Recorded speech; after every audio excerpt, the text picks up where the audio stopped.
ये क्या हो रहा है जी? होगी टाइमिंग दिख रहा है ना।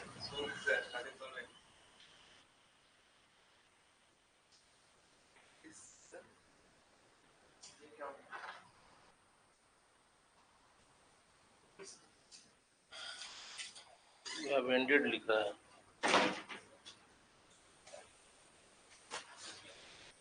क्या सुन लिख रहा है?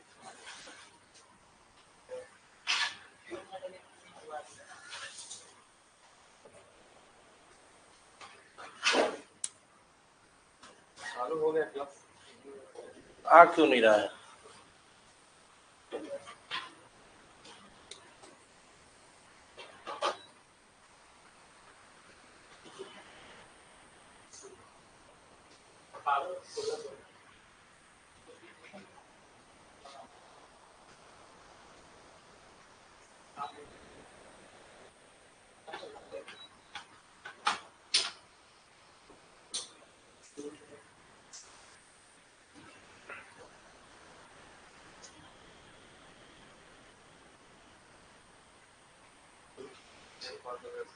स्टार्टिंग सुन लिखा हुआ है, थोड़ी देर में शुरू करो, इंतजार करो।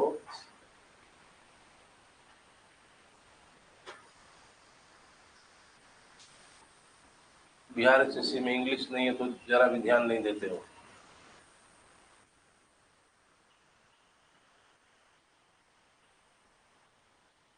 कितना देर इंतजार कराएगा यार?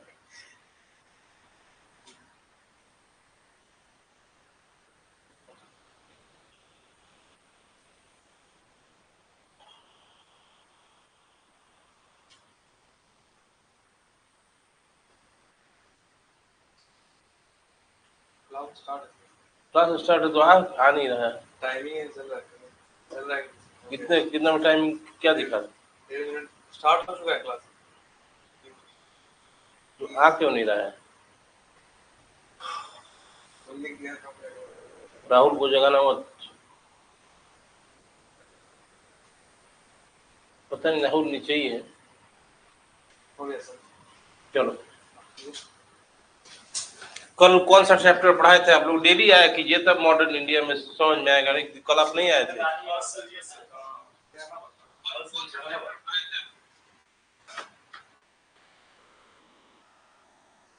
कल जो पहला चैप्टर था यूरोपीय व्यापारी कंपनियों का भारत में आगमन था, ठीक है।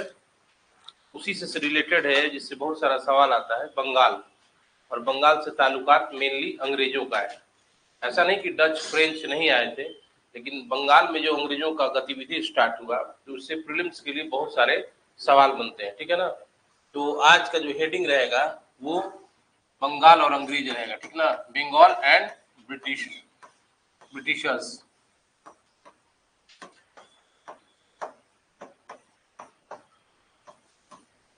ये 5 कंपनी थी कि 4 कंपनी थी जो बाहर से आई थी? 5 में सबसे अधिक प्रोमिनेंट जो हुए वो है अंग्रेज। और अंग्रेजों ने भारत में अपनी शासन की स्थापना कर दी, ठीक है। और 1759 में उन्होंने डचों को हमेशा के लिए हरा दिया और 1760 में फ्रांसीसियों को हमेशा से हरा। डचों के साथ जो युद्ध किया उसका क्या नाम है? बेदारा का युद्ध नाम है। बेदरा क्या होता है? और फ्रांसीसियों के साथ जो युद्ध किया वो उसका क्या नाम है? वांडीवास।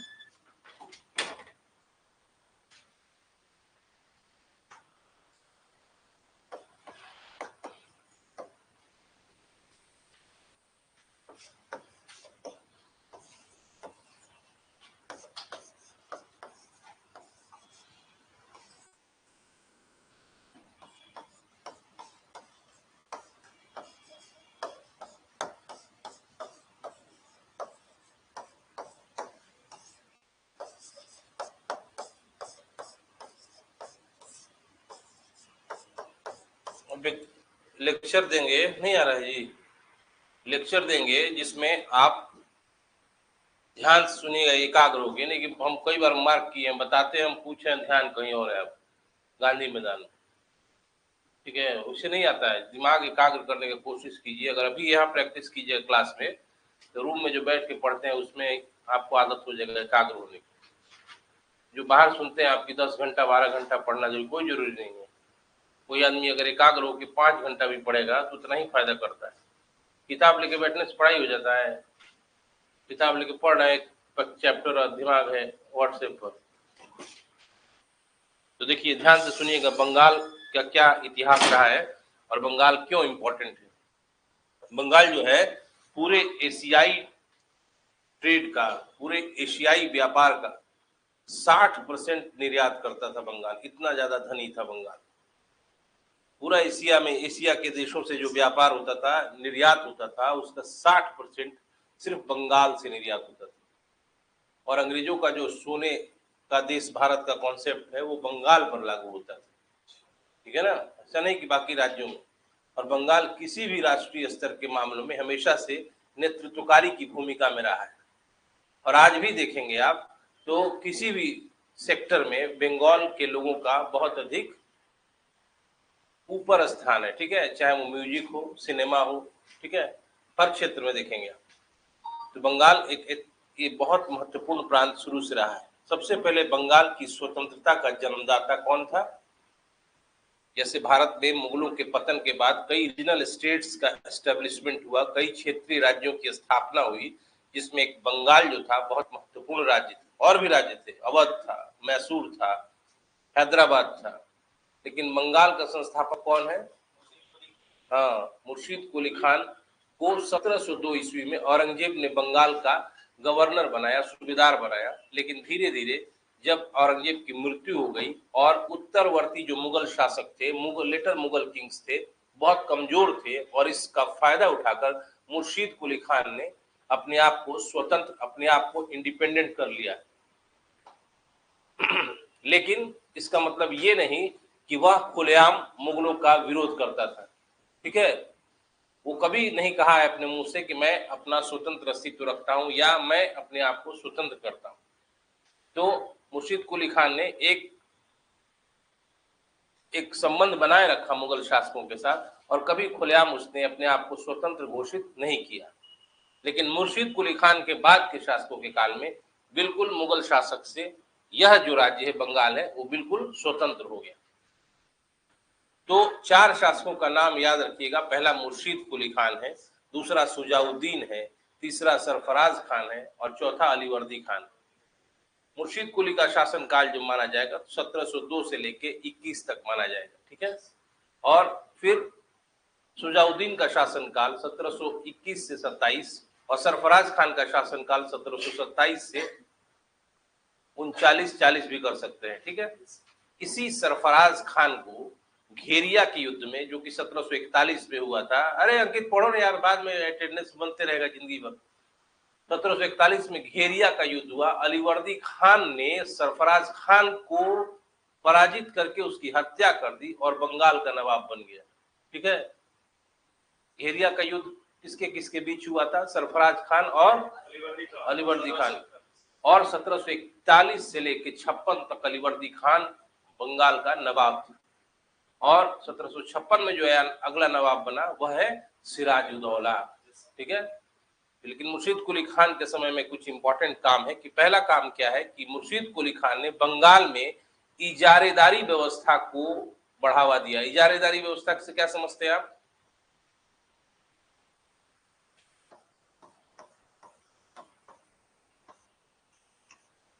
मुगल काल में भी है ये व्यवस्था। क्या है?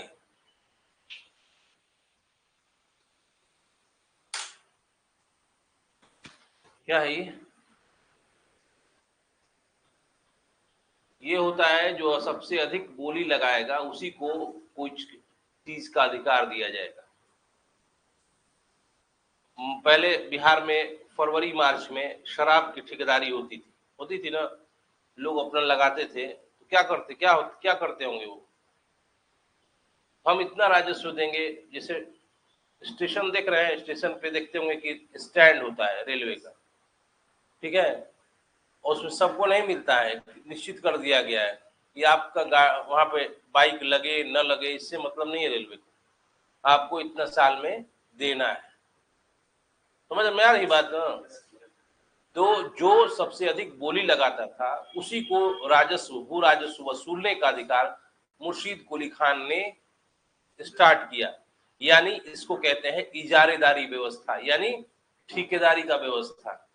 और मुर्शीद कुली खान के इस काम से बंगाल के कुछ जमींदारों और स्थानीय व्यक्तियों का धन संपत्ति बहुत अधिक बढ़ गया, क्योंकि उन्हीं लोगों को मुर्शीद कुली खान ने इजारेदारी व्यवस्था प्रदान की थी और वो लोग ज्यादा बोली लगा के लगान वसूलने का जिम्मा अपने आप ले लिए थे।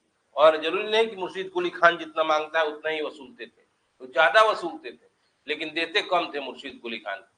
तो बंगाल में इजारेदारी व्यवस्था का प्रवर्तन करने वाला बंगाल का नवाब कौन सा है? मुर्शीद कुली खान। फर्रुखियर ने इसको 1719 में उड़ीसा राज्य प्रदान कर दिया, नहीं तो पहले उड़ीसा अलग था। तो इस तरह से बंगाल में उड़ीसा शामिल हो गया, ठीक है। और 1733 में जो अगला शासक है जिसका नाम है सरफराज खान, इस सरफराज खान को मोहम्मद शाह रंगीला मुगल शासक ने बिहार प्रांत प्रदान कर दिया और तब से बिहार, उड़ीसा, बंगाल एक, ठीक है ना, एकदम याद रखिएगा इसको। मुर्शीद कुली खान की राजधानी मुर्शिदाबाद थी और मुर्शीद कुली खान हमेशा मुगलों के प्रति लॉयल रहा, हमेशा राजभक्ति रखता था। लेकिन अगले शासक जो है शुजाउद्दीन, उसके समय से मुगलों से बिल्कुल नाता टूट गया और मुगलों को जो भेंट दिया जाता था बंगाल से वो भी अब कम दिया जाने लगा, ठीक है। सरफराज खान ने बिल्कुल अपने आप को मुगल शासकों से स्वतंत्र कर लिया। और अगला जो शासक है अलीवर्दी खान 1741 से 56, इसने ये बंगाल के नवाबों में सर्वाधिक योग्य शासक था। अलीवर्दी खान बंगाल के नवाबों में सर्वाधिक योग्य शासक था और इसने फ्रांसीसियों और अंग्रेजों पर नियंत्रण बना के रखा था। और इसके समय में न फ्रांसीसी और न अंग्रेज कभी भी बंगाल के नवाब के विरुद्ध कोई ऐसा कदम नहीं उठाते थे, क्योंकि उनको ये भय था कि अलीवर्दी खान जब चाहेगा हम पर आक्रमण करके और हमको नेस्तनाबूद कर देगा। अलीवर्दी खान ने सिराजुद्दौला को भी सिखाया था कि अंग्रेज जो है वो मधुमक्खी के छत्ते के समान है, यदि उनको नहीं छेड़ा जाएगा तो वो शहद देंगे, लेकिन यदि छेड़ दिया जाएगा तो वो डंक मारेंगे। और सिराजुद्दौला ने इस बात को बाद में महसूस किया, क्योंकि सिराजुद्दौला ने उनको छेड़ा था और छेड़ना भी उसका वाजिब था, क्योंकि अंग्रेज जो थे अलीवर्दी खान के बाद अब निरंतर महत्वाकांक्षी कदम उठा रहे थे और कोई भी स्वाभिमानी शासक के लिए यह आवश्यक था कि उनको यथोचित दंड प्रदान करें। तो अलीवर्दी खान ने बहुत विशेष कोई काम नहीं किया, लेकिन अपने आप को शक्तिशाली बनाए रखा, एक शक्तिशाली बंगाल को उसने बनाए रखा। अगला जो शासक से सिराजुद्दौला, वो जब शासक बना तो माना जाता है ऐसा कि वो स्ट्रांग था, लेकिन उसके दरबार में दो प्रकार के षड्यंत्र कार्य कर रहे थे, दो प्रकार की कॉन्स्पिरेसी हो रही थी। एक उसके सगे संबंधियों द्वारा, रिलेटिव्स के द्वारा, दूसरा उसके प्रशासनिक अधिकारियों के द्वारा किया जाता था। सगे संबंधियों में जो षड्यंत्रकारी हैं उनका नाम है, एक मौसेरा भाई था उसका, शौकत जंग पूर्णिया का नवाब था, उसकी मौसी थी घसीटी बेगम, ठीक है। और बंगाल का एक धनी बैंकर था जगत सेठ। उसके बाद उसका एक पदाधिकारी था राय दुर्लभ, ठीक है। मीर जाफर उसका सेनापति था, ठीक है। और यार लतीफ, ठीक है ना, ऐसे लोग जो कि प्रशासन से जुड़े हुए थे और दरबार से संबंधित थे, ये दोनों मिलके सिराजुद्दौला के विरुद्ध षड्यंत्र कर रहे थे और अंग्रेज इस षड्यंत्र का फायदा उठा रहे थे और अंग्रेज इन षड्यंत्रकारियों को प्रोत्साहित कर रहे थे, ठीक है ना, मोटिवेट कर रहे थे। क्यों? क्योंकि अंग्रेज चाहते थे कि बंगाल में हमारा मनपसंद नवाब शासक बन जाए। और दूसरी तरफ बंगाल में जो अंग्रेजों की उपस्थिति थी वह सिराजुद्दौला को नागवार गुजर रही थी और देखा उसने जब सिराजुद्दौला ने कि उन्होंने कलकत्ता फोर्ट विलियम किले की फोर्टिफिकेशन करना शुरू किया है, दुर्गीकरण करना शुरू किया है, तो ये सिराजुद्दौला को लगा कि ये मेरे साम्राज्य या मेरे राज्य के संप्रभुता के खिलाफ है और उसने तुरंत आक्रमण किया। कहां पे आक्रमण किया? कलकत्ता पर। और अंग्रेज वहां गवर्नर ड्रेक था, वो भागकर फुल्टा द्वीप में शरण ले लिया। फुल्टा द्वीप है बंगाल।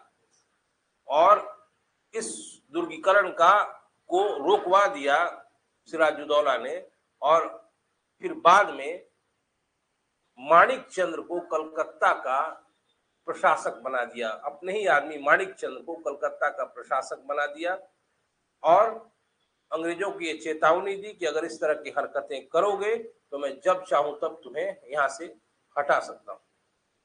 ये सब घटना पहले की घटना है, ठीक है। ये नवाब और अंग्रेजों के बीच क्यों संघर्ष हुआ, इसका ये कारण मैं बता रहा हूँ कि अंग्रेजों ने फोर्ट विलियम का बगैर पूछे सुदृढ़ीकरण करने का प्रयास किया था, इसलिए सिराजुद्दौला ने ये कलकत्ता पर हमला किया और माणिक चंद को कलकत्ता का प्रशासक बना दिया, ठीक है। इस घटना से अंग्रेज जो सेनापति थे या गवर्नर जनरल थे वो काफी क्षुब्ध हुए और उनको ऐसा लगा कि यदि अभी नवाब को जवाब नहीं देंगे तो हो सकता है कि नवाब हमें हमेशा के लिए यहाँ से हटा देगा।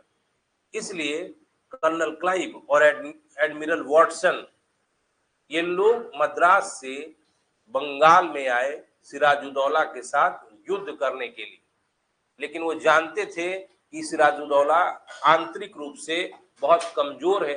क्यों? क्योंकि उसके दरबारी और उसके रिलेटिव्स ही उसके चाहते नहीं है कि वो नवाब बने, और इसी परिस्थिति का फायदा उठाकर अंग्रेजों ने सिराजुद्दौला के साथ एक युद्ध किया जिसको पलासी का युद्ध कहते हैं।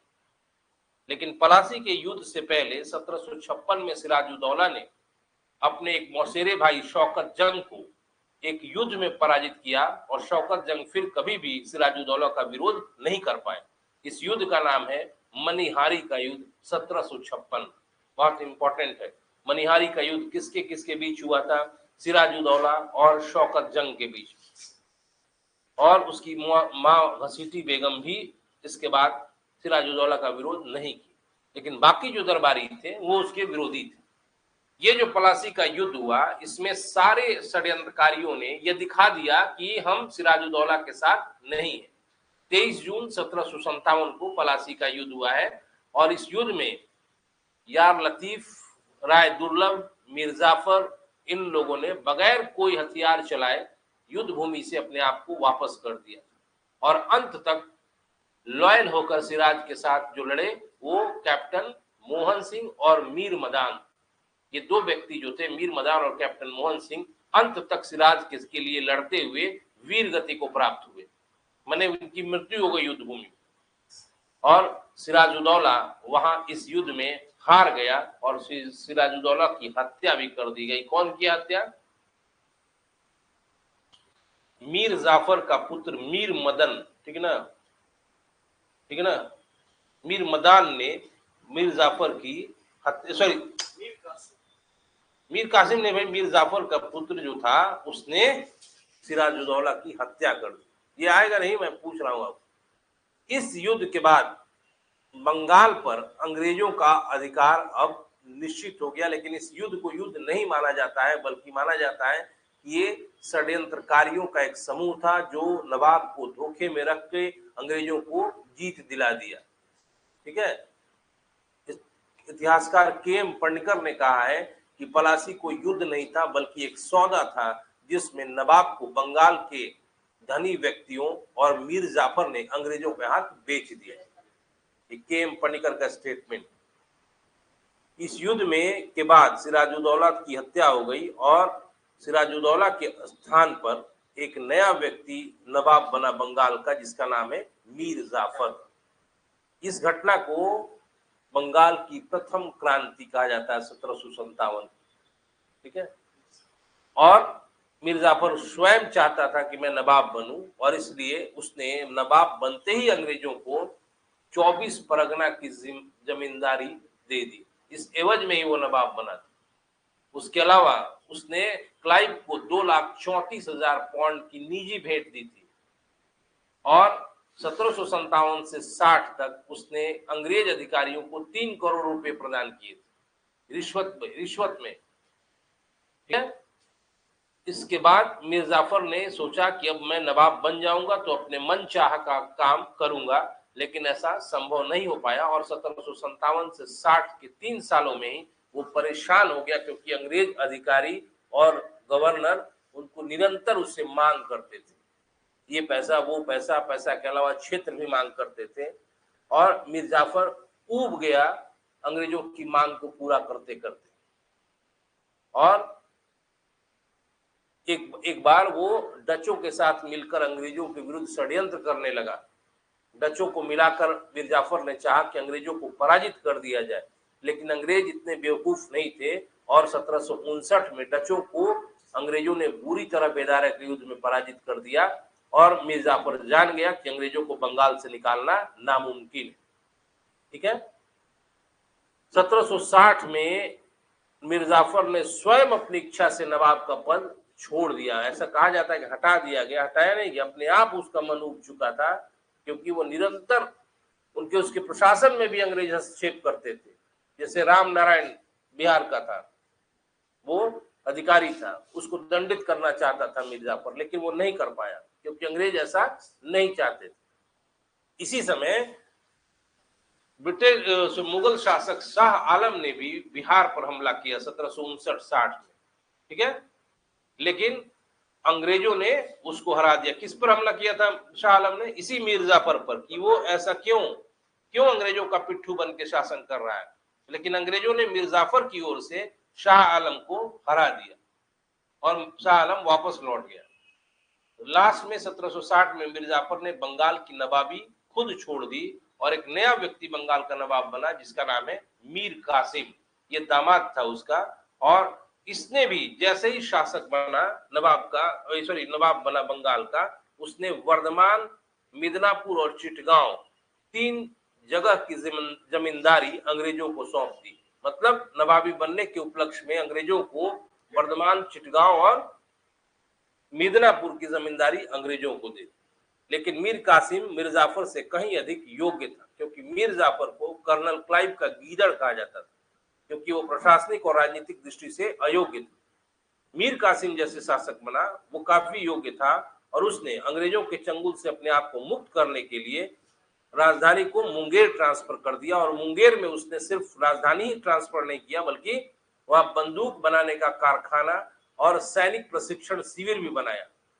और अपने सेना को अत्याधुनिक बनाने के लिए उसने गुरगिन खान नामक आर्मेनिया का था गुरगिन खान, और एक जर्मनी का था समरू, इन दोनों को प्रशिक्षक बनाया और अपनी सेना को बोला कि बिल्कुल अल्ट्रा मॉडर्न ढंग से हमारी सेना को प्रशिक्षित कीजिए और हमारी सेना जो है वेल इक्विप्ड हो जाए, बिल्कुल चुस्त दुरुस्त हो जाए। ऐसा प्रयास उसने किया था और बहुत हद तक उसकी सेना काफी ट्रेंड हो गई थी, मतलब प्रशिक्षित हो गई थी और अंग्रेजी सेना का मुकाबला करने लायक हो गई थी। मीर कासिम भी अब निरंतर अंग्रेजों की बढ़ती मांगों को पूरा करने में असहज महसूस कर रहा था और वह भी मौके की तलाश में था कि कब ऐसा मौका मिले कि अंग्रेजों को बंगाल में पराजित किया जाए। लेकिन अंग्रेज भी प्रभावी होते थे और मुंगेर पर भी हमला किया अंग्रेजों ने, और लास्ट में मीर कासिम को पटना में शरण लेना पड़ा। यहाँ जब शरण लेना पड़ा तो इसने एक 123 के करीब एक अंग्रेज थे, 123 अंग्रेज नहीं थे, मतलब एक जगह था जहां पे अंग्रेजों का जमावड़ा था और मीर कासिम ने यहाँ आकर हत्या करवा दी। इसी को कहा जाता है पटना हत्याकांड, 1760 ईस्वी में हुआ था। ठीक है ना। 123 अंग्रेज नहीं, 123 नहीं, मतलब अंग्रेजों का जमावड़ा था। 123 वाला घटना हम बताए नहीं, आपको बता रहे हैं अभी, पलासी वाले वार से ही संबंधित है ये। अब जानिए कि पटना हत्याकांड उस समय पटना का गवर्नर एलिस था, मीर कासिम के द्वारा किया गया था। बीपीएससी के लिए इंपॉर्टेंट, ठीक है। इसमें कुछ अंग्रेजों की हत्या हो गई। पलासी युद्ध के पहले भी एक काल कोठरी घटना मानी जाती है इतिहास में, जिसको बहुत अधिक प्रमाणिक नहीं माना जाता है, ब्लैक होल ट्रेजेडी की घटना, जिसका जन्मदाता हॉलवेल है। हॉलवेल ऐसा माना जाता है कि जब कासिम बाजार पर सिराजुद्दौला ने हमला किया और कलकत्ता का प्रशासक बना दिया माणिक चंद को, उसी समय उसने 146 अंग्रेजों को एक छोटे से सीलन भरे कमरे में बंद कर दिया था रात भर के लिए, और सुबह उसमें से 123 आदमी मारे गए थे और 23 आदमी ही जिंदा बचे थे। इसी घटना को हॉलवेल कहता है ब्लैक होल ट्रेजेडी, काल कोठरी की घटना। लेकिन जब जांच किया गया, जांच उस समय नहीं किया गया, ऐसे आज के संदर्भ में जांच किया जाएगा तो ये हास्यास्पद लगता है और प्रमाणिक नहीं लगता है, क्योंकि उतने छोटे से कमरे में 146 आदमी को कैद करना मुश्किल नहीं। वो 23 में हॉलवेल भी जिंदा था, वो ऐसा दावा करता है, लेकिन इस घटना को प्रमाणिक नहीं माना जाता है, लेकिन जुड़ा जाता है क्वेश्चन के हिसाब से सिराजुद्दौला से संबंधित ये घटना है। अब आइए 1760 में पटना हत्याकांड के बाद फिर से अंग्रेजों ने मीर जाफर को नवाब बना दिया बंगाल में, ठीक है ना, मीर कासिम को हटा के, क्योंकि मीर कासिम ने हत्याकांड भी किया था, और फिर से मीर जाफर को बंगाल का नवाब बना दिया अंग्रेजों ने। इसको कहते हैं बंगाल की दूसरी क्रांति। पहली क्रांति 1757 में, दूसरी क्रांति 1760 में। और मीर कासिम इसी समय पटना से आगे बढ़कर मित्रों की तलाश में लग गया, और इसमें पहला मित्र मिला उसको अवध का नवाब शुजाउद्दौला और मुगल शासक शाह आलम द्वितीय। इन तीनों के बीच एक त्रिगुट का निर्माण हुआ, एक गठबंधन का निर्माण हुआ, और तीनों ने मिलकर बक्सर में एक युद्ध लड़ा, जिसको कहते हैं अक्टूबर 1964 में बक्सर का युद्ध। और इस युद्ध में अंग्रेजी सेनापति कैप्टन हेक्टर मुनरो था। इसने तीनों ही सम्मिलित शक्तियों को बुरी तरह पराजित कर दिया। और बक्सर का युद्ध का ऐतिहासिक महत्व है, क्योंकि इस युद्ध के बाद यह सत्यापित हो गया कि भविष्य में उत्तर भारत के जो शासक होंगे वो अंग्रेज होंगे। पलासी के युद्ध से यह प्रमाणित नहीं हुआ था, और पलासी का युद्ध युद्ध नहीं था बल्कि एक षड्यंत्र था, ठीक है। और इस युद्ध में किसी कुशलता और योग्यता का दर्शन नहीं होता है। और इससे भी ये सिर्फ साबित क्या हुआ था कि बंगाल में अंग्रेजों का प्रभुत्व हो सकता है पलासी, लेकिन बक्सर के युद्ध ने यह साबित कर दिया कि उत्तर भारत की तीन महत्वपूर्ण शक्तियों को अंग्रेजों ने नतमस्तक कर दिया। इसलिए भविष्य के जो शासक होंगे वह अंग्रेज ही होंगे। इस बक्सर युद्ध ने ही अंग्रेजों को भारत में आगे बढ़ने का एक स्वर्णिम अवसर प्रदान किया, क्योंकि उसके तुरंत बाद उन्होंने 1765 में दो संधियां की, 1765 और 16 अगस्त 1765। 12 अगस्त 1765 को उन्होंने मुगल शासक शाह आलम द्वितीय के साथ संधि की, और 16 अगस्त 1765 को अवध के नवाब शुजाउद्दौला के साथ। 12 अगस्त 1765 की संधि में मुगल शासक शाह आलम से क्या क्या प्रावधान था? कहा गया कि हम आपको अवध के नवाब से कड़ा और मानिकपुर, समझ लीजिए इलाहाबाद के जिले लेकर आपको प्रदान कर रहे हैं। इन्होंने कहा, अंग्रेजों ने, अवध के नवाब के क्षेत्र में कड़ा और मानिकपुर का दो जिला था, इन दो जिलों को अंग्रेज अवध के नवाब से ले लेते और शाह आलम द्वितीय को प्रदान करते। दूसरा शर्त था, अंग्रेजों ने कहा कि हम आपको 26 लाख रुपए वार्षिक पेंशन देंगे।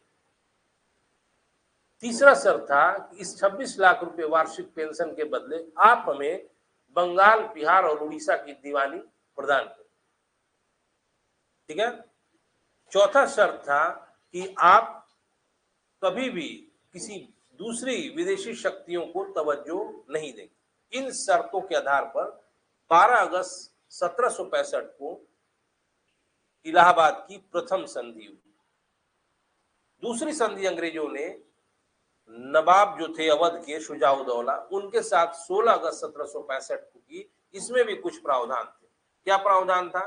कहा गया अवध के नवाब से कि हम आपको एक मध्यवर्ती राज्य की तरह, बफर स्टेट की तरह रखेंगे, क्योंकि अंग्रेजों को लग रहा था ऐसा कि मराठे शक्तिशाली शक्ति है भारत के, और हो सकता है कि वो बंगाल पर भी हमारी उपस्थिति को देख के हमला कर सकते हैं। लेकिन अवध को एक बफर स्टेट, मध्यवर्ती राज्य रहेगा, और अवध के साथ मैत्रीपूर्ण नीति अंग्रेजों ने स्थापित किया, क्योंकि अवध की आवश्यकता अंग्रेजों की सुरक्षा के लिए थी। बफर स्टेट समझ रहे ना, बीच में राज्य। दूसरी बात कि अंग्रेजों ने कहा कि कड़ा और मानिकपुर का जिला जो है हम लोग आपसे लेके मुगल शासक शाह आलम को देंगे। तीसरी बात, बलवंत सिंह नाम के एक व्यक्ति को बनारस और गाजीपुर की जमींदारी अंग्रेजों ने प्रदान की। नहीं तो पहले अवध का नवाब कहता था कि बनारस और गाजीपुर पर हमारा ही अधिकार है, लेकिन अंग्रेजों ने अपने मनपसंद के व्यक्ति को, यानी बलवंत सिंह को, बनारस और गाजीपुर की सूबेदारी प्रदान कर दी। तीसरी बात अंग्रेजों ने कहा, चौथी बात, कि अवध में कोई भी सुरक्षा संबंधी आवश्यकता होगी, कोई बाहर का शक्ति अगर हमला करता है तो आप हमें मौका दीजिएगा, हम आपकी सहायता करेंगे, और जो सैनिक सहायता करेंगे अवध की, इसका खर्च आप ही को देना होगा। इन दोनों ही शक्तियों के साथ इस संधि से जब अंग्रेजों ने बांध दिया, तब फिर मीर कासिम या किसी दूसरे व्यक्ति की इतनी मतलब ताकत नहीं थी कि अंग्रेजों का विरोध कर सके। इसी संधि के बाद अंग्रेजों को बंगाल, बिहार, उड़ीसा की दीवानी प्राप्त होगी। इस व्यवस्था को बाद में अंग्रेजों ने क्या किया कि 1765 से लेके 72 तक बंगाल में द्वैध शासन की शुरुआत की। द्वैध शासन से आप लोग क्या समझते हैं? डुअल गवर्नरशिप, मतलब ये तो गवर्नरशिप मतलब हो गया गवर्नेंस। क्या है द्वैध शासन? द्वैध शासक का जन्मदाता लियोनिस कर्टियस है। द्वैध शासक कभी पूछा जाएगा कि द्वैध शासन का जन्मदाता कौन है? लियोनिस कर्टिस, ठीक है ना। द्वैध शासन का मतलब होता है कि बंगाल क्षेत्र में दो शासकों के द्वारा शासन करना। जैसे एग्जाम्पल, 26 लाख रुपए वार्षिक पेंशन देने के एवज में अंग्रेजों को बंगाल, बिहार, उड़ीसा की दीवानी प्राप्त हो गई थी। इसका क्या मतलब हुआ? दीवानी प्राप्त हो गई तो अंग्रेजों को क्या मिलता है इससे? वही बात, सही आंसर है। मतलब अंग्रेजों को भू राजस्व वसूलने का अधिकार प्राप्त हो। दीवानी का मतलब होता है भू राजस्व वसूलने का। दूसरी बात, हर राज्य में दो प्रकार, मुगलों के काल में हर राज्य में दो प्रकार के कार्य होते थे, किसी भी प्रांत में, चाहे बंगाल हो, अवध हो, लाहौर हो, कहीं, ठीक है। एक काम होता था, एक पद होता था जिसको कहते थे नाजिम, ठीक है। नाजिम मतलब निजाम, ठीक है। और दूसरा होता था दीवान। इसी नाजिम को गवर्नर या सूबेदार भी कहा जाता था, और दूसरा दीवान। दो पदाधिकारी होते थे हर राज्य में, नाजिम, सूबेदार या गवर्नर। इसका काम था पूरे प्रांत में लॉ एंड ऑर्डर, कानून व्यवस्था की देखभाल करना और न्याय का कार्य करना। दूसरा जो पद होता था वो दीवान का पद होता था। उसका काम था राज्य में जो भी राजस्व संबंधी संग्रहण हो, कलेक्शन हो, उसको वसूल करना और केंद्रीय खजाने में भेजना। ये दोनों अधिकारी समान रूप से इक्वली इंपॉर्टेंट थे, एक समान महत्वपूर्ण थे, और दोनों एक दूसरे पर निगाह रखते थे। ऐसा मुगल शासकों ने किया था कि प्रांत में कोई भी सूबेदार ज्यादा शक्तिशाली नहीं हो पाए, क्योंकि दीवान उसको काउंटर बैलेंस करने के लिए, प्रति संतुलित करने के लिए वहां मौजूद रहेगा। नहीं तो क्या होता था कि वित्तीय शक्ति भी दे दिया जाए और न्यायिक और प्रशासनिक शक्ति भी किसी एक व्यक्ति में संकेंद्रित कर दी जाए, तो वो बहुत अधिक महत्वाकांक्षी और शक्तिशाली होता था और उस प्रांत के तुरंत टूटने का खतरा हो जाता। इसीलिए दो पदों का सृजन किया गया था, एक सूबेदार और दूसरा दीवान। तो बंगाल में क्या किया अंग्रेजों ने कि बंगाल, बिहार, उड़ीसा की दीवानी मुगल शासक से ले ली, यानी भू राजस्व वसूल करने का अधिकार प्राप्त हो गया। दूसरी बात, निजामत का अधिकार मतलब प्रशासन करने का अधिकार भी अंग्रेजों ने प्राप्त कर लिया। कैसे? उन्होंने कहा बंगाल के नवाब से कि हम लोग 53 लाख रुपए तुमको देंगे, लेकिन प्रशासक हम ही रहेंगे। बंगाल, बिहार, उड़ीसा के प्रशासक जो हैं, जो मनचाहा कार्य करेंगे, प्रशासन संबंधी अधिकारियों की नियुक्ति भी करेंगे, लेकिन इसके एवज में तुमको 53 लाख रुपए। इसी को कहते हैं द्वैध शासन, यानी काम करने के लिए एक तरफ अंग्रेज भी थे, दूसरी तरफ बंगाल के नवाब भी थे, उनके अधिकारी भी थे। लेकिन अंग्रेजों का कोई उत्तरदायित्व तो नहीं था। कुछ भी खराब काम होता था तो नाम किसका होता था? बंगाल के नवाब का। इसी द्वैध शासन में बंगाल का जमकर शोषण हुआ और बंगाल की बर्बादी हुई, और 1772 में वॉरेन हेस्टिंग्स ने इस द्वैध शासन को हमेशा के लिए समाप्त कर दिया। क्योंकि इस द्वैध शासन के काल में बंगाल के रेशम उद्योग, वस्त्र उद्योग, बंगाल के व्यापारियों की तबाही हो गई, ठीक है। और बंगाल एकदम वीरान हो गया, उजड़ा हुआ बंगाल। इसको देखते हुए वॉरेन हेस्टिंग्स ने 1772 में द्वैध शासन को हमेशा के लिए समाप्त कर दिया। ये बाद में कॉर्नवालिस ने भी ब्रिटिश संसद में कहा है ये बात, इतना बुरा भ्रष्ट सरकार विश्व के किसी कोने में नहीं होगा जितना बंगाल में द्वैध शासन के दौरान हमारा सरकार रहा है। इसी को कहते हैं द्वैध शासन। कल पूछेंगे हम, ठीक ना सर, हिला रहे हैं अभी, लेकिन कल हिलाइएगा कि नहीं ये। कार्टियस इसका जन्मदाता लियोनिस कार्टिस, हाँ लेकिन कहा जाता है कि लाने वाला तो क्लाइव था। हाँ, जन्मदाता अलग होता है, लाने वाला अलग होता है। क्रेडिट भी तो सर क्लाइव को ही दिया। नहीं, जन्मदाता कौन था ये पूछा जाए, लागू किसने किया था, तो क्लाइव। दूसरी बात, मीर जाफर को कर्नल क्लाइव का गीदड़ कहा जाता था, ठीक है। और 1765 में बंगाल का नवाब जो था, मीर जाफर की मृत्यु हो गई 64-63 में। उसके बाद बंगाल का नवाब अंग्रेजों ने बना दिया नजमुद्दौला को। और उसके बाद भी नजमुद्दौला के बाद एक अंतिम बंगाल का नवाब था, उसका नाम था मुबारक-उद-दौला, ठीक ना, मुबारक-उद-दौला, वो बंगाल का अंतिम नवाब। कभी कलकत्ता जाएंगे आप तो विक्टोरिया मेमोरियल में चले जाइएगा, वहां पे आपको कुर्सी और छड़ी तक रखा हुआ मिला है नजमुद्दौला का। मुबारक बेगम एक उसकी माँ थी शायद, और वारेन हेस्टिंग्स का भी सामान यूज किया उसमें रखा हुआ। बहुत बढ़िया जगह, बाहर नहीं भीतर टर्मिनल में, बाहर तो सब जगह है।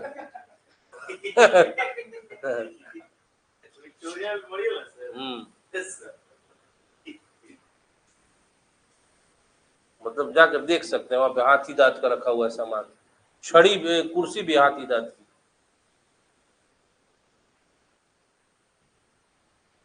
यहाँ तक कुछ पूछना है तो पूछिए, हम कुछ और बताएंगे। बंगाल में ये 1700, यही अब आप सवाल पूछिए, हम याद करके थोड़ी आए। विक्टोरिया मेमोरियल कौन, करजन, करजन भारतीयों से नहीं बनेगा। देखते हैं कोइलवर पुल कौन बनवाया, अंग्रेज बनवाया, अब्दुल बारी सेतु इसका नाम। अब्दुल बारी कौन थे, बिहार के सर फर्स्ट कुछ थे। फर्स्ट नहीं, बिहार के थे, बहुत इंपॉर्टेंट आदमी, राष्ट्रीय स्वतंत्रता आंदोलन में थे, फ्रीडम स्ट्रगल में। क्यों बनाया गया वहां पे कोइलवर पे, पीपीएससी के एग्जाम देने जा रहे हैं, बताइए। कनेक्ट करने के लिए। कनेक्ट तो ये भी किया जा सकता, राजापुर पुल, और ये क्या मतलब हुआ, बताइए क्यों बनाया गया। अच्छा बताइए, मुगल सराय में दीनदयाल उपाध्याय नाम क्यों रखा गया मुगल सराय स्टेशन का। सर वहाँ तो फ्रीडम फाइटर हो गए दीनदयाल। दोनों का एक ही कारण है, जो भी पूछे पहले और ये जो पूछे, दोनों का सेम कारण।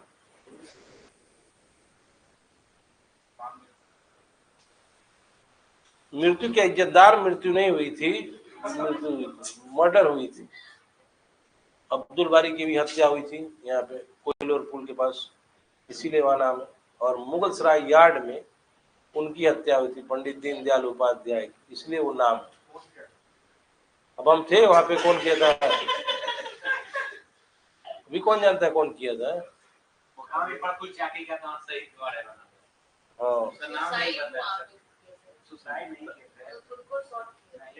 हाँ ये किए थे, नंदलाल बनर्जी एक दरोगा था जो उनके बगल में बैठा था, और खबर कर दिया था ट्रेन में अंग्रेजों को, तो खुद से सुसाइड कर लिया। ऐसा तो सर सब नाम ही चेंज हुआ, सब जगह डेथ तो नहीं हुआ ना सर, कुछ तो राजनीतिक कारण से किया जाता, लेकिन ये दो आदमी वाकई बहुत अच्छे आदमी थे, इसलिए इनका नाम लिए हम। फालतुओं का नाम मैं नहीं लेता हूँ। ये भी जा रहे थे अब्दुल बारी कुछ लेके दिल्ली दिखाने के लिए, कुछ नेताओं के बारे में था, वो भी जा रहे थे कुछ ऐसे ही, इसीलिए हत्या किया था। मीर जाफर को सर ऐसे ही नेचुरल था। मीर जाफर के मरने के बाद नजमुद्दौला को, और वो छोटा था, उसकी माँ मुबारिक-उद-दौला संरक्षक के तौर पे शासित थी। मुबारिक-उद-दौला का रखा हुआ है सामान विक्टोरिया मेमोरियल, ठीक ना। और उसके बाद बंगाल में लास्ट नवाब जो है मुबारक-उद-दौला है। उसके बाद बंगाल का स्वतंत्र अस्तित्व समाप्त हो गया।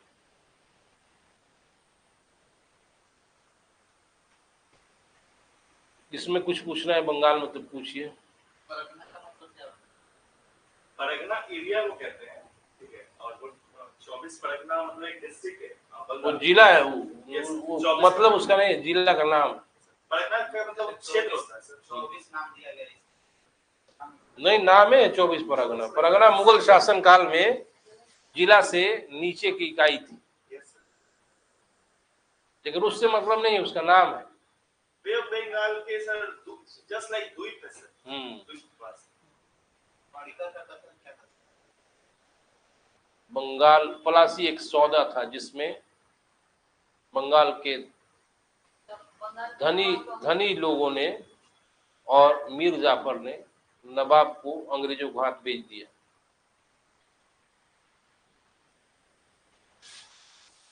और भी स्टेटमेंट कितना लिखिएगा। दीनानाथ वर्मा ने कहा है, दीनानाथ वर्मा ने कहा है, जानते हैं क्या कहा है कि हालांकि पनिकर वाला आ चुका है कई बार एग्जाम में। दीनानाथ वर्मा ने कहा है कि पलासी कोई युद्ध नहीं था। यदि युद्ध को ऐसे ही घटनाओं को युद्ध कहा जाए तो निसंदेह पलासी एक महत्वपूर्ण युद्ध था।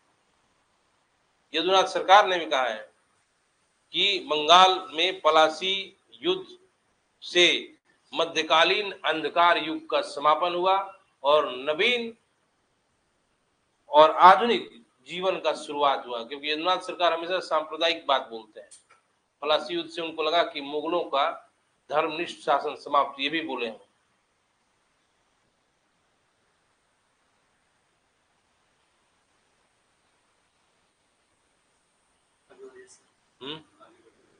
और एक बात बताना था, 3 युद्ध हुआ था, ये तो अब जान गए 3 बार हुए, 1757, 60 और 64 में। इसको तीनों को 3 क्रांतियां कहा जाता है। यदि आप इंटरेस्टेड है लिखने में कुछ तो लिखवा सकते हैं। हम लिखना चाह रहे हैं, पीटी का एकदम सिलेक्टेड इंफॉर्मेशन है, ठीक है ना।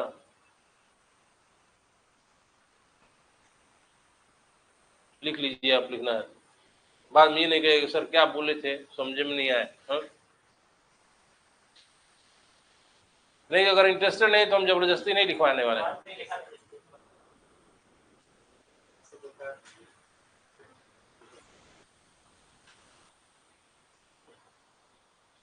पलासी के समय से कौन था गवर्नर और सेनापति कौन था गवर्नर? पलासी के उस समय बंगाल में अंग्रेजी राज्य नहीं था, गवर्नर का। मद्रास से जो आए थे ना वाटसन और गवर्नर नहीं था बंगाल का कोई, गवर्नर ड्रेक था। उसको क्लाइव और वाटसन कौन थे जो आए वहां से लड़ने के लिए पलासी? एक तो वाटसन नौसेना का हेड था और क्लाइव तकनीकी रूप से मद्रास का गवर्नर था।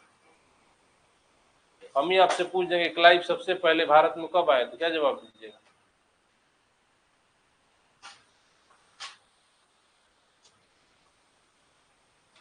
अब आप देखने लगे डिजाइन बल्ब का, एग्जाम में भी ऐसे ही करता है, कोई चेक करता है कैसी महिला है पुरुष, उसको भी देखता है क्या पहना है। मद्रास में कब आए? मद्रास कहाँ पूछ रहे हैं, बंगाल में कब आए पूछ रहे हैं। 1757 में सर। नहीं, इतना आसान रहता तो हम आपसे पूछते कैसे। चलिए लिखिए, क्लाइव सबसे पहले भारत में 1744 में आया।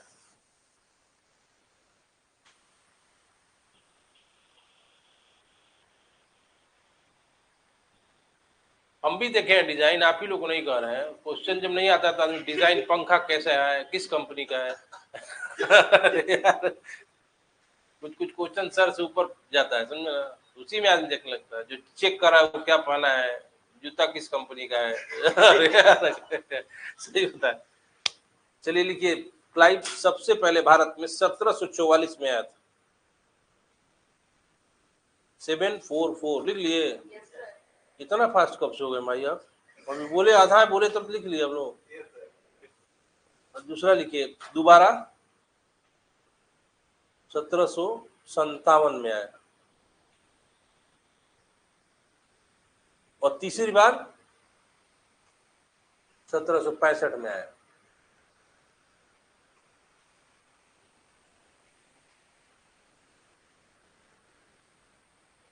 अगला लिखिए, क्लाइव को इंग्लैंड में लॉर्ड की उपाधि मिली थी। देखिए आपको कुछ इंपॉर्टेंट लेटर गिरा है, पहले उठा लीजिए आप। लेटर का जमाना चला गया। आधार कार्ड का फोटो। ठीक है ना। क्लाइव को लॉर्ड की उपाधि मिली थी, कहाँ पे? ब्रिटेन में। लेकिन इसने आत्महत्या कर ली। लिख ली।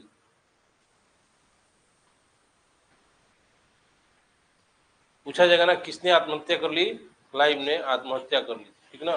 क्यों सर? फ्रस्ट्रेशन हो गया होगा, उतना यथोचित सम्मान नहीं मिला होगा। वो चाह रहा होगा कि हम जब जीत दिलवाए हैं तो हम ही को गवर्नर जनरल बना।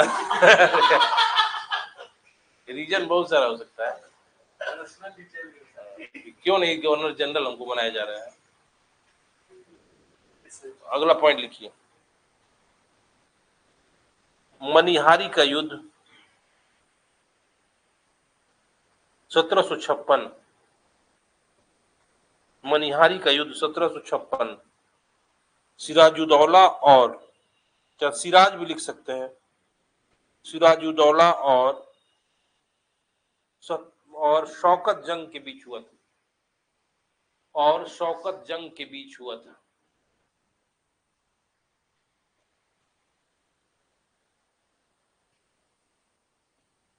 अगला पॉइंट,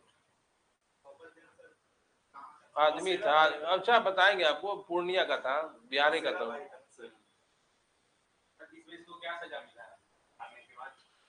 अब वो हम खड़ा थे क्या? कई जगह दिया सर कि घसीटी बेगम और इनको दोनों को जेल में बंद कर दिया गया था। ये नहीं पूछेगा एग्जाम में कि क्या किया गया होगा, 2-4 लपड़ मारा होगा वो। इसलिए कहा जाता है कि सर ये जो 1757 का क्रांति हुआ, ये दोनों उसमें भाग नहीं ले पाए, तो ये दोनों जेल में बंद थे। क्योंकि होता है ना अंग्रेज को साथ देना है, दोनों इसलिए नहीं दे पाए कि दोनों जेल कई थे। अरे मारिए घसीटी बेगम अपने घर, आप किसी तरह का एग्जाम निकल जाए, बस थोड़ा सा जानकारी रख, ज्यादा नहीं, डिटेल नहीं रखना है।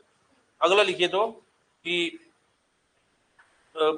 जब काशी सिराजुद्दौला, सिराज लिखिए छोटा रहेगा, सिराज ने जब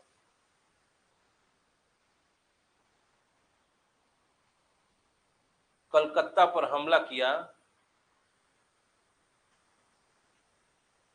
तो वहां अंग्रेज गवर्नर, देखिए ऐसे, देखिए ड्रेक, ड्रेक था।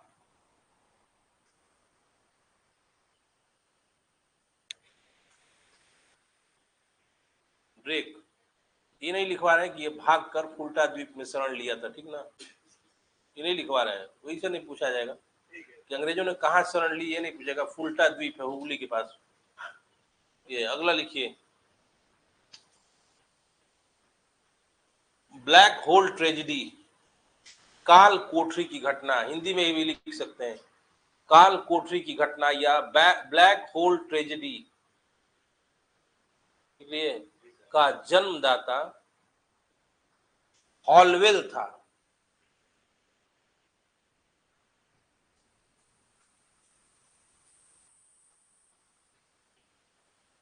अगला लिखिए,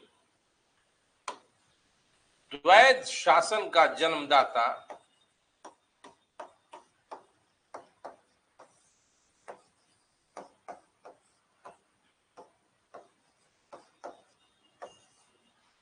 लिखा हुआ है, देख लीजिएगा।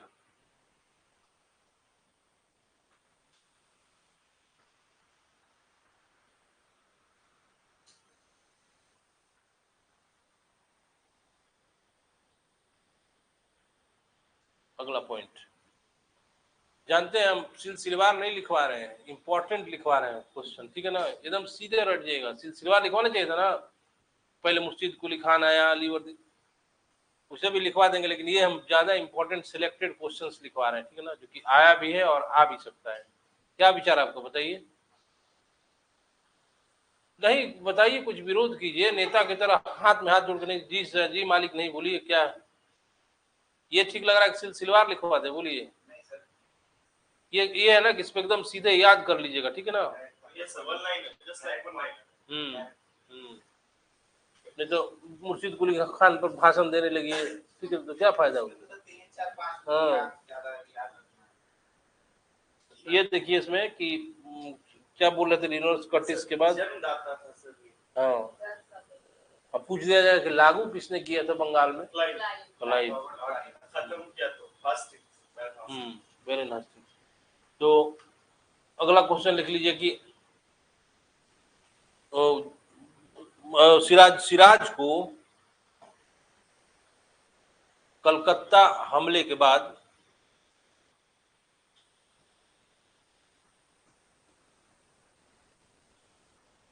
अंग्रेजों के साथ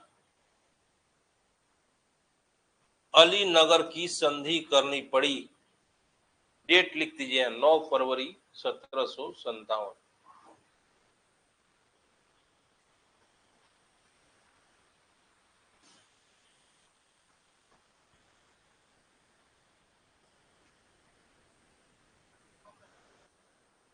इसी में लिख लीजिए पूर्ण विराम के बाद, या अलग भी बना सकते हैं।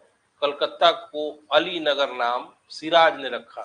ये सर कौन वाला लड़ाई थी, बस वो अंग्रेज पे अटैक किया था उसके हाँ, सिर्फ अटैक किया था वो, क्योंकि अंग्रेज फोर्टिफिकेशन कर रहे थे कलकत्ता दुर्ग का, फोर्ट विलियम का। इसके विरोध में उसने हमला किया तो ट्रीटी हो गया। और वहां जो ड्रेक था गवर्नर, वो भाग गया फुल्टा द्वीप में। तब तक उधर मद्रास से क्लाइव और एडमिरल वॉटसन आ गए। तो मजबूरी में सिराजुद्दौला को ट्रीटी करना पड़ा। इस ट्रीटी को, इस संधि को अलीनगर की संधि कहते हैं। 9 फरवरी 1757। इस ट्रीटी में क्या हुआ सर? पहला कि अंग्रेजों को अधिकार दिया सिराज ने कि ठीक है भाई, दुर्गीकरण कर सकते हैं आप कलकत्ता का। दूसरी बात कि एक टकसाल भी आप बना सकते हैं। और 18 अगस्त 1757 को अंग्रेजों ने एक टकसाल बनाया कलकत्ता में। और कल मैंने बता दिया है कि पहला सिक्का 19 अगस्त 1757 को अंग्रेजों ने जारी किया। सर जब सिराजुद्दौला जीत गया था तब फिर क्यों सर ट्रीटी? जीत नहीं गया था, पूरा उसके पास सेना कम थी। जीत गया था, कुछ समय के लिए भाग गया था गवर्नर ड्रेक। जब उसने खबर पहुंचाया मद्रास, तो नौसेना लेके क्लाइव मद्रास से आया और नवाब को जवाब देने ही वाला था। तो विवश होके सिराज ने एक संधि किया क्लाइव और वॉटसन के साथ। क्या लिखवाए तो सर ये 9 फरवरी को अलीनगर ट्रीटी हुआ और ये इसमें अगला इंपॉर्टेंट नहीं लिखे, कलकत्ता को अलीगढ़ नगर सिराज ने नाम रखा था। और अगला लिखिए कि सिराज उद्दौला के षड्यंत्रकारी थे डैश। नाम तो लिखना है, लेकिन वो क्या थे ये लिखना बहुत इंपॉर्टेंट है। षड्यंत्रकारी थे डैश, लिखिए। मीर जाफर क्या था? तो वो सेनापति। हाँ, लिखिए मीर जाफर डैश सेनापति।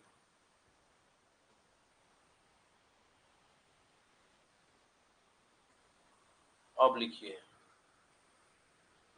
दुर्लभ राय। देखिए दीवान, ये दीवान। अब लिखिए जगत सेठ। ये बंगाल का क्या था? बैंकर। अब हम कह रहे बैंकर, तो आप कह रहे कहेंगे ना सर, तो हम क्या कहें, कहिए बैंकर, ठीक है। देखिए खादिम खान।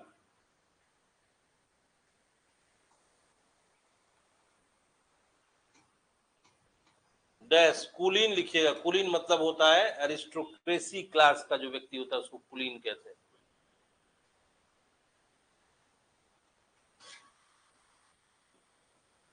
और कौन थे? अमी चंद एक था, अमी चंद। अमी चंद बंगाल का था। व्यापारी लिखिएगा इसको, व्यापारी। अब लिखिए घसीटी बेगम, इसको लिख दीजिएगा मौसी थी।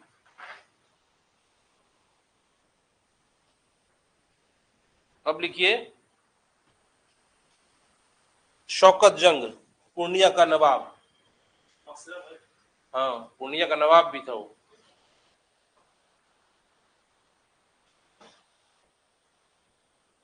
बस इतना काफी है, ठीक है। लिखिएगा ये जो 1757, 60 और 64 को 3 क्रांतियां किसने कहा है? कर्नल क्लाइव ने बंगाल में को 3 क्रांतियां कहा है, 57, 60 और 64। हमने बोला ना कि 57, 60 और 64 में लगातार क्रांति हुई थी, तो ये किसने कहा है पूछ दिया जाए, क्लाइव ने कहा है। अगला लिखिए, तो क्या कहते हैं, लिखिए, मीर जाफर ने नवाब पद के लिए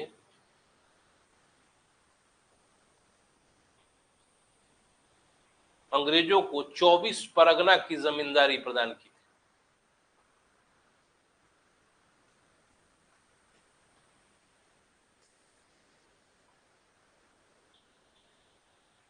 ये हमेशा ध्यान रखिएगा, यहीं पे लिख लीजिए मीर कासिम वाला भी, कंफ्यूजन हो जाता है ऑप्शन देख के, ठीक है ना। नीचे लिख लीजिए, मीर कासिम ने नवाब पद के लिए, मीर कासिम ने नवाब पद के लिए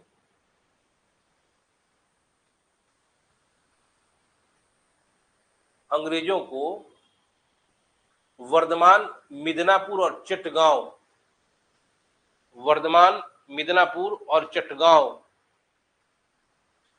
की जमींदारी दी थी।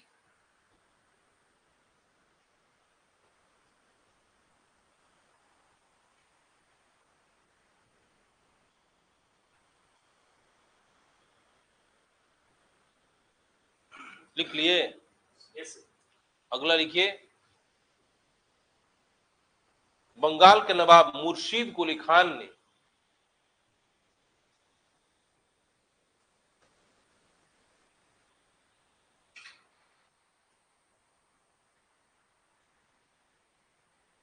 इजारेदारी व्यवस्था, इजारेदारी व्यवस्था का प्रचलन किया था।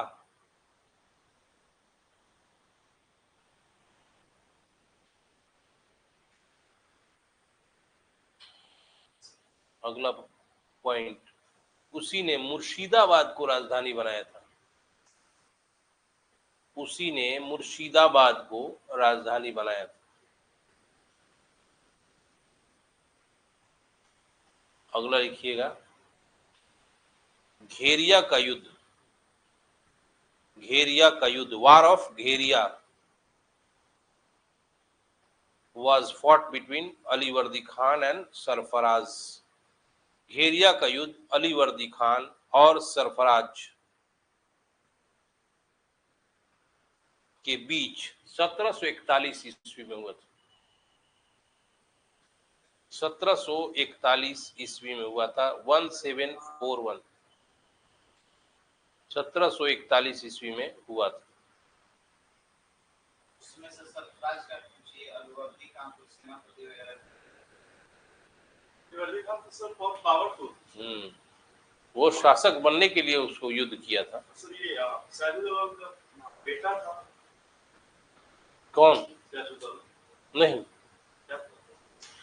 संभवतः दामाद था या नाती था। घेरिया के युद्ध के बाद यही सर अलीवर्दी खान वहां का नवाब बन पाया सर। धनबाद को होने के बाद उसको मार दिया था।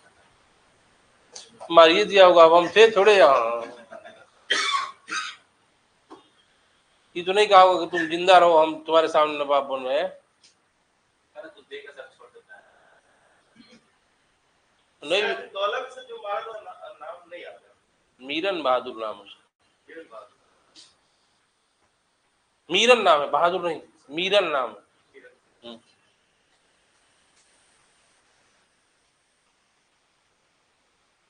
मीरन नाम उसके, याद आ गया, ठीक है, मीरन ने हत्या किया था। अगला लिखिए, अलीवर्दी खान ने अंग्रेजों की उपमा मधुमक्खी से दी है। अलीवर्दी खान ने अंग्रेजों की उपमा या बराबरी, अंग्रेजों की उपमा मधुमक्खी से दी है। इतना ही लिखिए, इतना मतलब समझ जाइए आप कि उसने कहा है कि जो अंग्रेज हैं वो मधुमक्खी के समान है, मधुमक्खी के छत्ते में जब तक छेड़ा नहीं जाता है तो वो हानि नहीं पहुंचाती, लेकिन जैसे छेड़ा जाता है तो डंक मारने लगती। जैसे उसके जब तक उनका शासन था तब तक तो सर अंग्रेज नियंत्रण में थे, कंट्रोल में। नियंत्रण में थे। हम्म फेस टू फेस बैटल कभी नहीं करते। हम्म।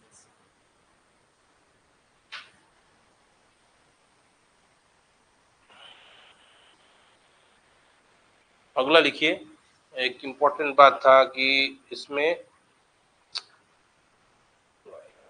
ये लिखवा दिया ना, क्लाइव कब आया था भारत में? Yes sir. केएम पनिकर वाला स्टेटमेंट लिख लिया है? Yes sir. अगला लिखिए, ये 1760 में मुगल शासक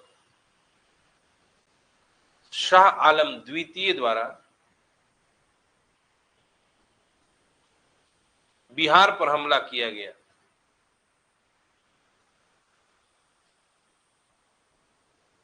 मीर जाफर के काल में, लेकिन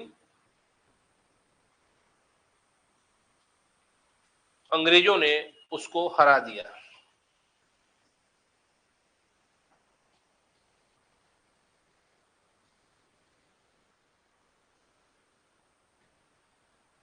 ठीक है, अगला पॉइंट,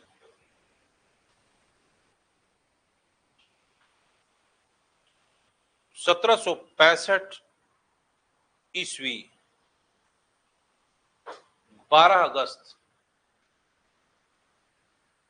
इलाहाबाद की प्रथम संधि,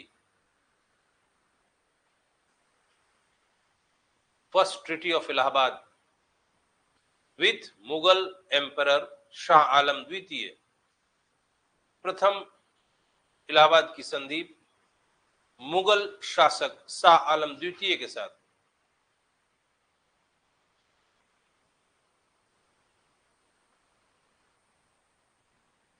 प्रावधान क्या क्या था याद है आप लोग को?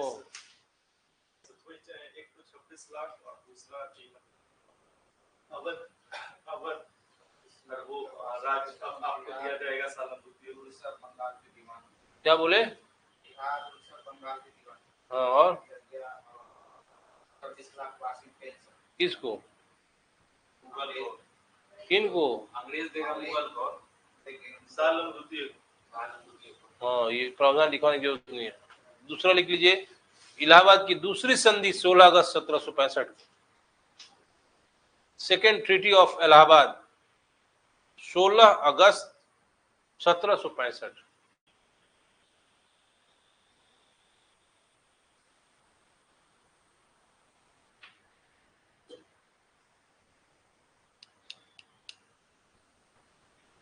ये बताइए कि जब वास्को डी गामा भारत आया तो किसी आदमी के दिशा निर्देश पे आया था, रास्ता देखा नहीं था, क्या नाम था उसका?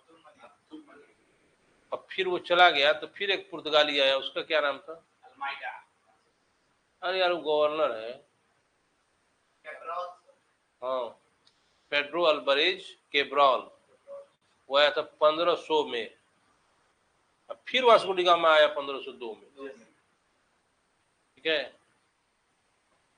तो अब्दुल मनी कहाँ का था? उसने दिखाया था रास्ता। और काली मिर्च के व्यापार से वास्को डी गामा ने 60 गुना अधिक लाभ प्राप्त किया, सिर्फ काली मिर्च के व्यापार। कल हम आपको बता दे रहे थे कि व्यापार में सिर्फ काली मिर्च के व्यापार। काली मिर्च को प्राचीन भारतीय इतिहास में क्या कहा जाता है?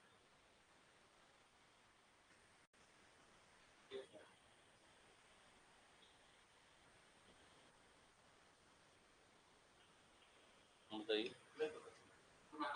ऐसे थोड़ी होता है, स्टाइल मारने से थोड़ी होगा, ऐसे बताइए नाम क्या है उसका?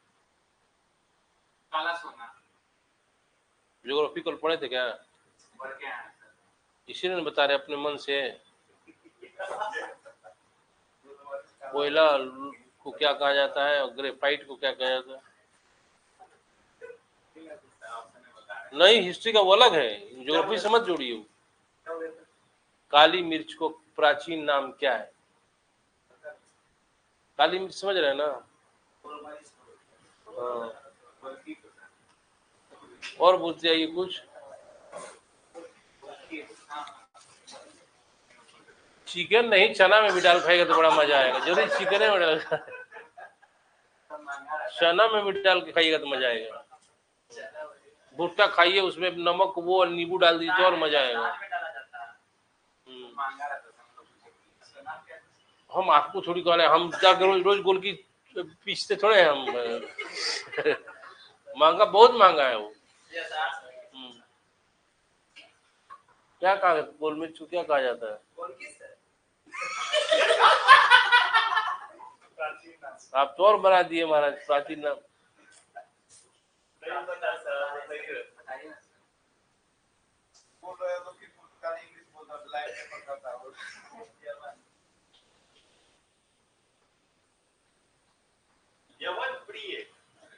यूनानियों के सबसे अधिक प्यारा था, इसलिए नाम रखा गया इसके यवन प्रिय।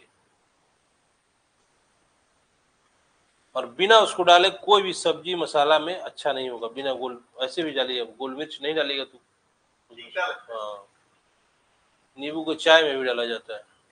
यस सर, बहुत अच्छा। अगला बताइए, लिखवा देते हैं ना, कुछ और लिखवा दें कि क्वेश्चन पूछ लें? क्वेश्चन पूछिए या फिर आगे बढ़ जाइए।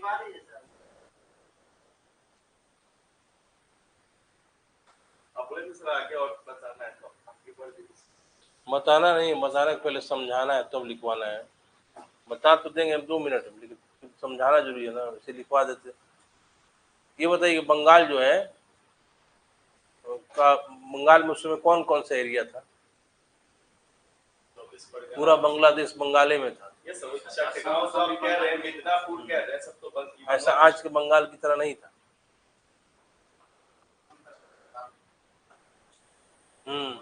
अच्छा, प्राग ज्योतिषपुर किसका प्राचीन नाम? प्राग ज्योतिषपुर।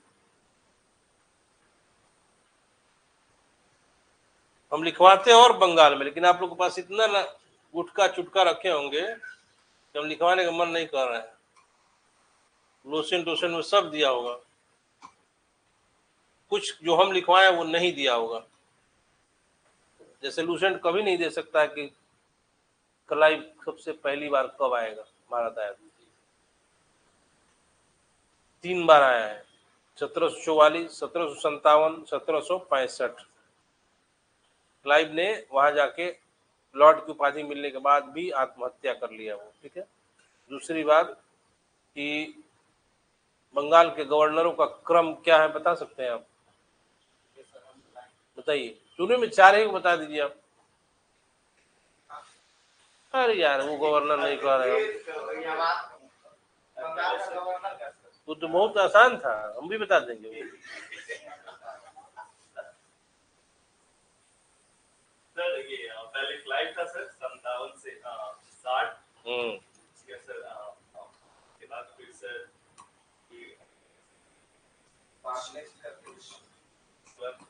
74 से 85 तो फास्टिंग था, और उससे पहले सर ये फिर ये 62 में सर फिर बना, 62 में फिर क्लाइव ही बना सर।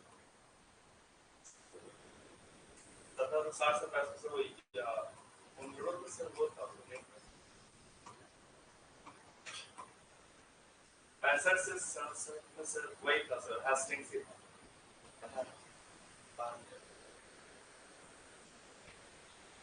चलिए लिख लीजिए, कुछ क्वेश्चन लिख लीजिए, तब लिखवा देते। वो बंगाल से संबंधित नहीं है, कल बताएंगे इसको विस्तार से। अभी बंगाल से ही नहीं, आगे बढ़ेंगे हम, लेकिन अभी फिलहाल लिख लीजिए। अवध के स्वतंत्र राज्य का संस्थापक, नया क्वेश्चन है, अवध के स्वतंत्र राज्य का संस्थापक?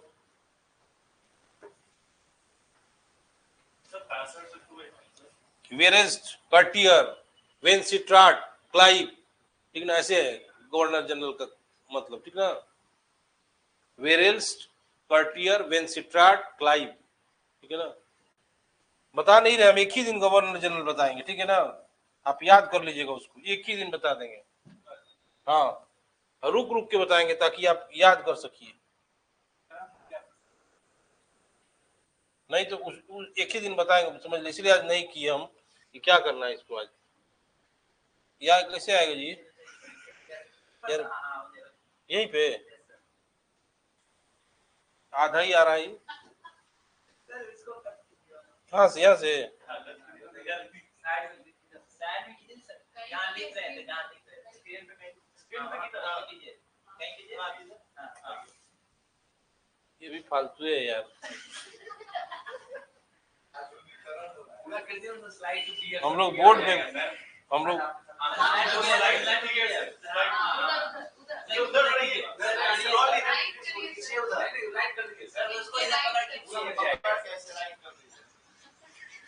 यहाँ स्लाइड क्या बोल रहे थे? अवध सिंह,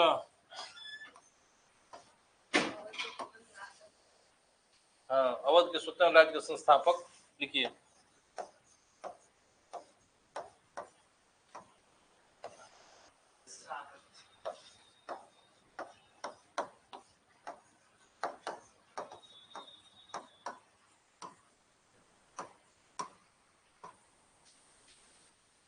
लिख लिया ना, ये क्वेश्चन हुआ, ठीक है।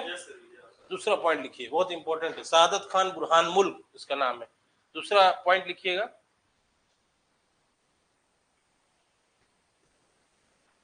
हैदराबाद के स्वतंत्रता का संस्थापक, हैदराबाद की स्वतंत्रता का संस्थापक या स्वतंत्र हैदराबाद राज्य का संस्थापक।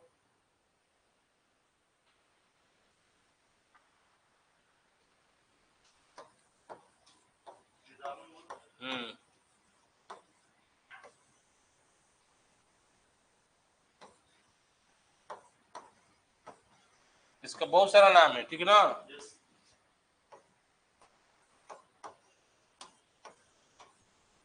पब्लिक में भी ऑप्शन आता है, निजामुल मुल्क नहीं आता है, ठीक है। चिनकिलिच खान, चिनकिलिच, यहाँ लिख दे रहे हैं, वहां देखिए, चिनकिलिच खान।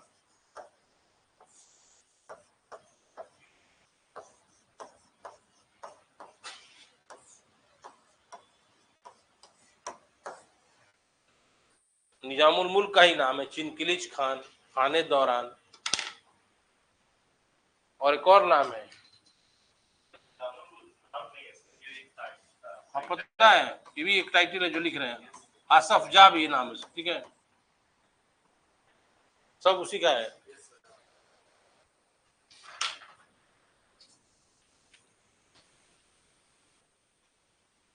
अगला लिखिए, अवध का जब नवाब सफदर जंग बना, लिखिए,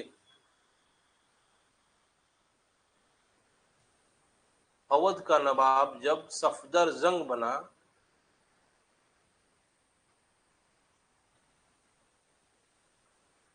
तब 1748 ईस्वी से 1748 ईस्वी से अवध के नवाबों को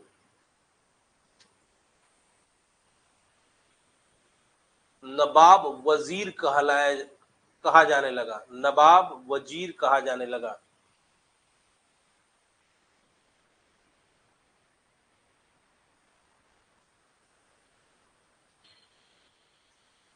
क्यों कहा जाने लगा था, बता देते हैं। अवध का जो नवाब था वो एक तरह 1748 के बाद अवध का नवाब भी था और मुगल साम्राज्य का वजीर भी होता था। वजीर समझ रहे हैं? Yes sir. तो 1748 ईस्वी से अवध के नवाब को नवाब वजीर कहा जाने लगा। क्यों? क्योंकि अवध का नवाब भी होता था और मुगल साम्राज्य का प्रधानमंत्री भी होता था। 1748 सर, ये तो 1856 में सर। नहीं भाई, जब से बनाया जाने लगा वजीर तभी से तो बोला जाएगा। 1748 में पहली बार अवध के नवाब को मुगल साम्राज्य का वजीर बनाया गया। उसके बाद एक परंपरा बन गई कि अवध का नवाब ही मुगल साम्राज्य का वजीर होता था। उस समय से नवाब वजीर कहे जाने लगे। ठीक है, मॉडर्न इंडिया में बहुत ज्यादा लिखवाएंगे, लेकिन आप लोग बॉडी लैंग्वेज और चेहरा देख के हम कम लिखवाते हैं। जरूरी नहीं कि पीपीटी और पीडीएफ लिखिएगा तो आधा याद आ जाएगा। अगला लिखिए, अवध का नवाब वाजिद अली शाह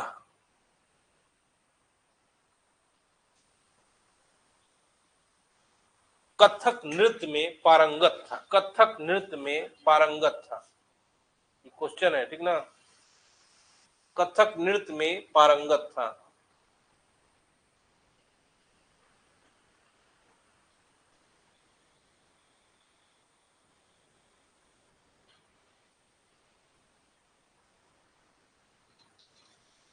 अगला लिखिए, 1784 ईस्वी में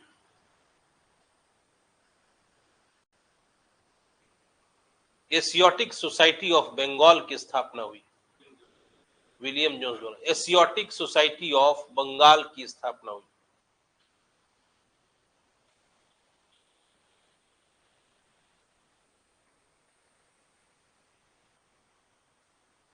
अगला क्वेश्चन, भगवत गीता का अंग्रेजी अनुवाद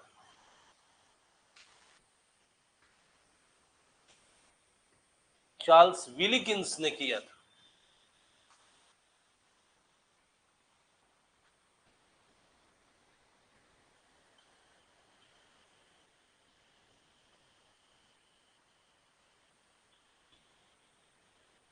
देखिए, भारत की पहली महिला स्नातक, मिसलेनियस क्वेश्चन में लिखवा दे रहे हैं, कादम्बिनी गांगुली।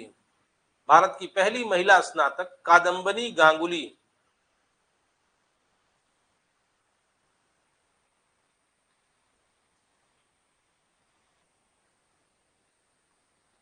अगला पॉइंट,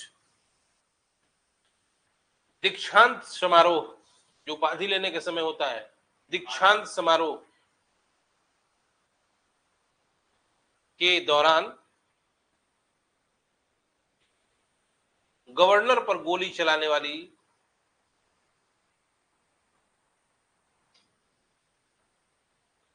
महिला, महिला नहीं होगी, लड़की होगी, मतलब स्टूडेंट थी वो, बीना दास। नाम क्या है? बीना दास।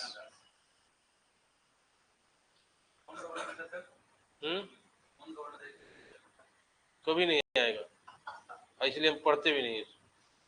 अगला पॉइंट,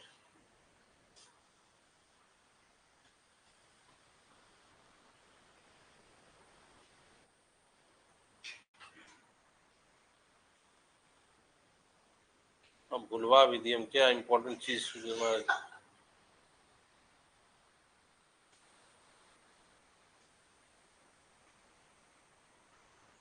लिखिए, क्या लिखवा रहे थे?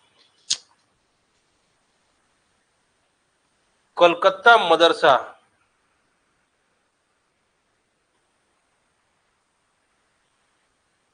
की स्थापना 1781 ईस्वी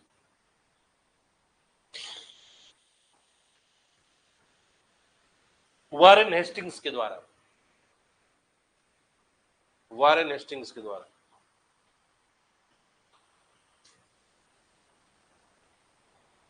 भारत में अगला पॉइंट, पहला पुलिस आयोग कब? 1921। मेधावी छात्र है। भारत में पहला पुलिस आयोग 1901 ईस्वी में।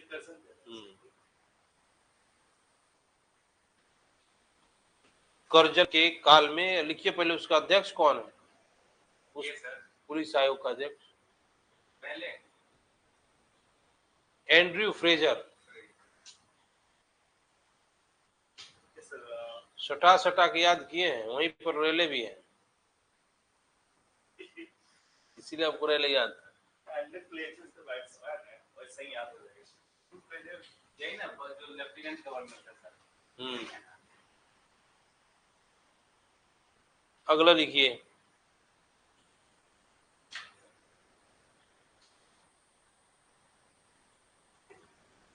थॉमस रेले किस आयोग के अध्यक्ष थे? करजन के काल में थॉमस रेले विश्वविद्यालय आयोग के अध्यक्ष थे।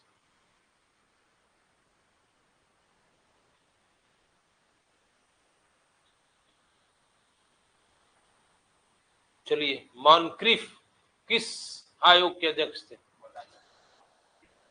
सीधे लिख लीजिएगा, सीधे मॉनक्रिफ डैश अकाल आयोग के।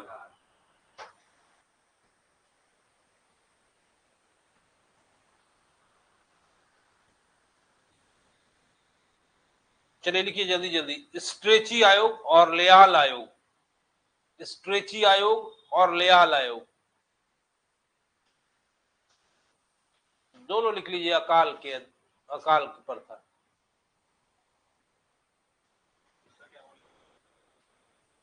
स्ट्रेची और लेयाल, आधा ल या ल, लेयाल।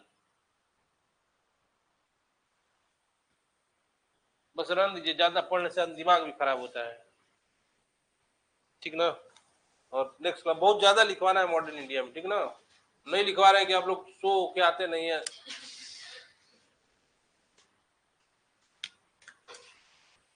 अभी कुछ पूछना है तो पूछ सकते हैं आप।